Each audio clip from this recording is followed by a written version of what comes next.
Hola mga langga, magandang araw. Ngayong araw ay nandito pala kami sa may Kimbali, sa may Kaputian, Samal Island. Ayan, napakaganda ng kanilang subdivision at resort din ito at the same time. Pero hindi po kayo makakapasok kapag wala kayong unit or property dito. Kaya lang kami nakapasok dahil meron kaming kaibigan na si Ate Ruby, meron po siya ditong unit sa condo. Ito yung beach nila. Ayan, napakaganda, may swimming pool din. Napakaganda. Alam nyo guys, parang kumakaway na yung dagat. Gusto ko na tuloy na mag-swimming. Galing pala kami sa inikot itong buong Samal dahil meron pong mga si Ate Ruby properties na ibinebenta. Kaya nandito kami, pero before kami mag-beach or maligo ng dagat dyan na kumakaway na sa akin, ay bibistahin natin ang unit po ng condo ni Ate Ruby. Ayan, napakaganda, green at saka blue ang dagat. At napakalinis guys dahil wala namang araw-araw dito naliligo. Dahil yung iba hindi dito nakatira. Meron lang silang property. Yang bahay na yan nakapag-rent na kami way back 2018 kasama yung mga rider friends ko.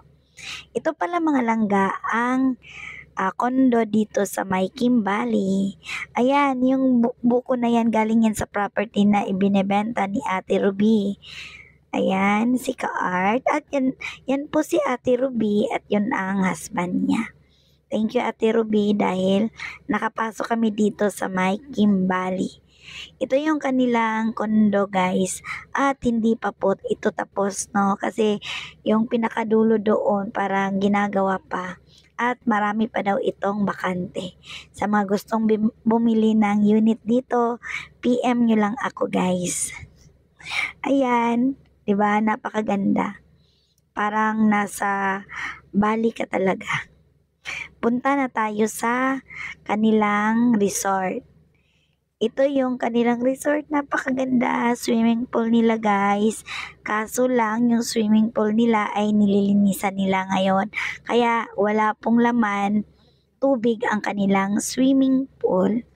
Ayan si Ate Virgie, gagawin natin siyang model. Nakaway talaga si Ate Virgie at mukhang hindi siya handa. Dahil meron pa siyang kapak-costume. At ayaw niyang mainitan.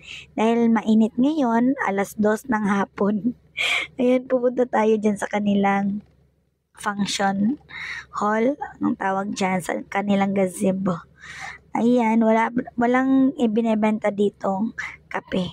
Kaya humingi na lang kami ng mainit na water dahil meron naman kaming dalang kape. Guys, ang ganda dito. Grabe. Walang katao-tao. Kami lang talaga yung tao dito. Yung mga kasama ko. Tingnan nyo nga ang dagat. Parang kumakaway. Halika, maligo ka na lang ga. Ayan, ito yung niya guys. Yung sa may resort. Yan, malaki yung space. Meron pa dito mga sofa. Pwede kang mag-relax dito. Pero ngayon, ang init-init. Ayan, nakabihis na kami ng aking boyfriend. Ayan, maliligo na kami ng dagat. Dahil ayaw namin sa swimming pool. Gusto namin sa dagat talaga. Dahil, ko lang, gusto ko lang talaga sa dagat. Hindi ako masyadong naliligo sa swimming pool dahil mas malinis talaga yung dagat. Yan ang shower nila kapag maliliguan ng swimming pool. Naglakad kami galing doon sa gazebo nila. Pupunta dito sa may dagat. Yan, maganda yung surroundings niya. Napaka-green at napakalinis. At walang tao, especially walang tao. Naghanap kami ng pwesto namin kung saan kami maliligo. Dito meron siyang parang, ayan table, pwede kayo, groups kayo dito, kayo kakain. Pwede. Napakaganda talaga ng dagat. Maraming dito guys, nagpapa-prenup, pictorial, sa Dibu. prenup ng kasal. Kasi naman, tingnan nyo naman yung dagat. Napakalinis. Napakalinis. Ayan, hindi namin ito papalagpasin talaga. At magtatampisaw na talaga kami, pero hindi ako makapag-video dahil maliligo naman ako, 'di ba? Pero yung ano niya guys, mabato lang sa may shore banda. Pero kapag nandun ka na mismo sa dagat, ano naman siya, sand na. Yan, tingnan niyo yung dagat. Gusto kong pumunta diyan pero napakainit ngayon. Nung pumunta kami dito, napakainit kaya nagpayong talaga ako. Naligo ako na nagpayong. Pero napakalamig ng tubig, guys. Gusto kong bumalik dito. Ayan, tapos na kaming naligo. Hindi ako nakakuha ng video nung naligo kami, guys. Dahil nga basa yung kamay ko at ini-enjoy ko talaga yung water na napakalinis. Wala kaming ibang kasama. Ayan, alas 5 na pala ng hapon ngayon at kami ay uuwi na. Tapos na kami naligo at nagmamadali kami dahil baka abutin kami ng madaling araw sa barge. Tingnan niyo, yung kanilang swimming pool ngayon ay inaayos nila kaya wala pong tubig. Kaya, yan, hindi kami nakapag-swimming pool dahil gusto naman talaga namin yung dagat. Pero guys, as in, napakaganda. Gusto ko talagang bumalik dito. Yung Kimbali po ay nandito sa Kaputian, Samal Island.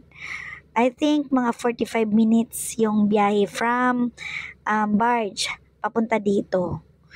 Sulit na sulit naman yung biyahe, guys. Tingnan niyo yung halaman naka ano siya, nakaporma ng Kimbali. At napakaganda ng lugar, napakaganda ng dagat. Napakaganda ng lugar ang Kimbali. Ayan guys, sa mga gusto pong pumunta dito, mag beach or mag outing, kailangan nyo po talaga mag-rent ng property dito or condo or yung mga buong bahay. Just PM me. Bye!